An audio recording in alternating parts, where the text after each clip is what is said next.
The Dance of Madness. Strasbourg. The year is 1518. Matthias Kessler watched, transfixed, as Frau Troffea's feet drummed against the cobblestone.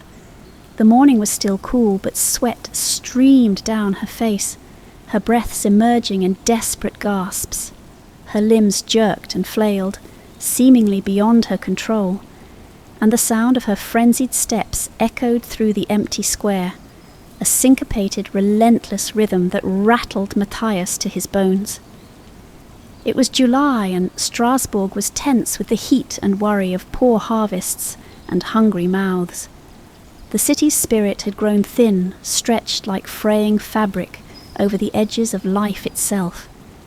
Frau Troffea's dance was the unspoken grief of every citizen brought to terrible life, and Matthias, a rational man and a scholar, felt it gnaw at his certainty. The dance was not just strange, it was wrong, disturbing in a way that defied reason. Days passed, and Frau Troffea did not stop. She moved like a puppet, dragged from one side of the square to the other. By the end of the week, others had joined her, their faces locked in expressions of fear and euphoria. And the sound, the constant beat of bodies pounding on stone, like a hammer to the heart, grew louder, filling the streets with a feverish energy that crept beneath Matthias's skin. The town council, desperate and bewildered, turned to him for answers. Matthias had gained a reputation for his knowledge, his skepticism of superstition. He was the man who had studied in Basel, who had rejected the religious explanations of illness for the emerging understanding of contagion. "You must find a cure," they pleaded. "These people, they cannot stop." Matthias hesitated. He had seen many strange things, but this, the wild eyes, the twisted, bloody feet, the terrible laughter as some of them stumbled and fell only to rise again, felt like something beyond his understanding.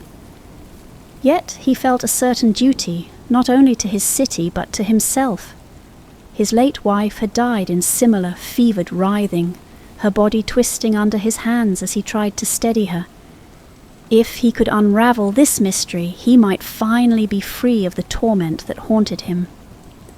The second week brought Johann. The young student, barely a man, was Matthias's opposite in almost every way, open, impulsive, and unshaken by the supernatural. Johann watched the dancers with a mixture of horror and fascination. He quickly became Matthias's reluctant assistant, scribbling notes on each dancer's movements and symptoms. "Do you not see it?" Johann whispered as they observed a new wave of townsfolk swept up in the mania. His eyes held a strange light. "It's a pattern. Look at their steps, the rhythm. It's like a ritual, a call to something ancient." Matthias bristled, unwilling to entertain such notions. "Nonsense! What we're seeing is no more than disease, perhaps a contagion of the mind. This is desperation, not divinity." Still, as the days passed, Matthias felt the sense of control slipping from his grasp. The council, believing that hot blood needed to be drawn out, constructed a stage in the heart of the square and hired musicians to keep the dancers going. The music, shrill flutes, discordant fiddles, and pounding drums, created a cacophony that filled Matthias's dreams at night. He woke each morning drenched in sweat, haunted by visions of his wife dancing among the afflicted, her voice calling out from beyond. "St. Vitus," Johann said one evening as they walked among the fallen dancers, who lay exhausted and bloodied in the shadowed square. "Have you heard of him?" Matthias had, of course. St. Vitus, the patron saint of dancers, protector against epilepsy and other illnesses of the spirit. But he dismissed it. He would not be drawn into talk of saints and curses. Yet Frau Troffea held the city's whispers in her palm. Rumours spread of her childhood spent among worshippers of St. Vitus, her devotion to rituals half-remembered and abandoned by the faithful. She moved like one possessed, a distant, haunted expression on her face.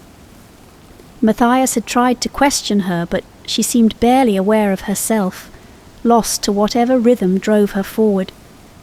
By the third week, Matthias himself was unravelling.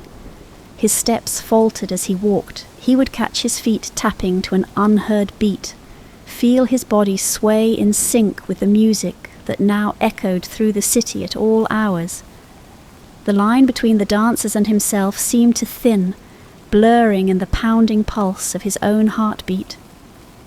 One night, Johann found Matthias feverish, pacing in his study, his notes strewn across the floor.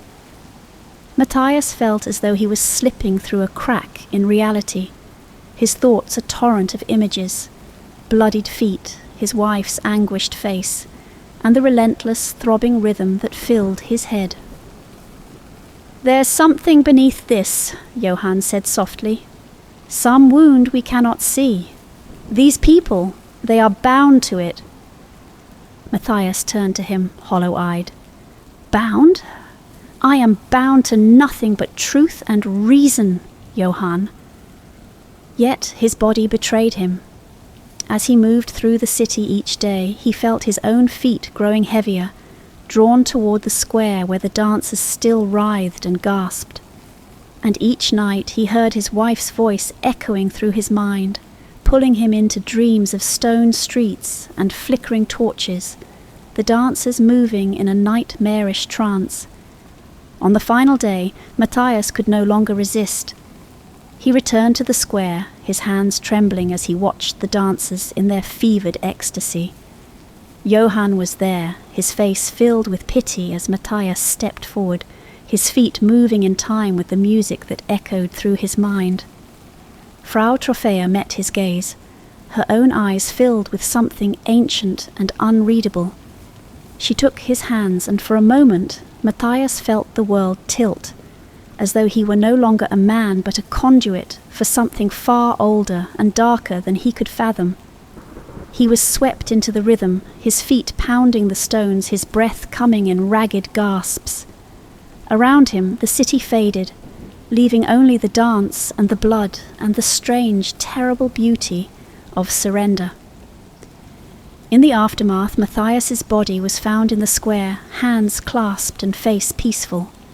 Johann, haunted by the final vision of his mentor, pieced together the fragments Matthias had left behind. Notes on rhythm, on madness, on the ancient rites of St. Vitus. The dancing plague eventually subsided, leaving the citizens of Strasbourg bewildered and scarred. Some whispered of curses, others of madness. But Johann knew, as he held Matthias's notes close to his heart, that it was neither.